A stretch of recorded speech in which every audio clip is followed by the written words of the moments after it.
Police কর্তৃক এবং আওয়ামী পেটোয়া বাহিনী কর্তৃক আমাদের বিএনপির অসংখ্য প্রার্থী এবং নেতাকর্মীকে আহত হয়েছিল, সাংবাদিকদেরকে রক্তাক্ত করা হয়েছিল। দেখেছেন এই 5ই আগস্টের আগে যে বাংলাদেশ সুপ্রিম কোর্টের সর্বশেষ যে নির্বাচন হয়েছিল তাতে সাংবাদিকদেরকে রক্তাক্ত করা হয়েছিল। আপনাদেরই এক সাংবাদিক হসপিটালাইজ হতে হয়েছিল পুলিশ কর্তৃক এবং আওয়ামী পেটোয়া বাহিনী কর্তৃক আমাদের বিএনপির অসংখ্য প্রার্থী এবং নেতাকর্মীকে আহত হয়েছিল। তারা ভোট দিতে দেয়নি, একতরফা ভোট হয়েছিল। কিন্তু আজকে আপনি দেখেন কত উৎসব মুখর পরিবেশে লম্বা লাইন ইতিমধ্যে আছে। যতই সময় যাবে তত ভোটারের সংখ্যা বাড়তে থাকবে।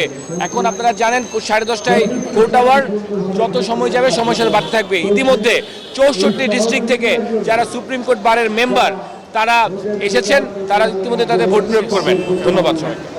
বাদল ভাই।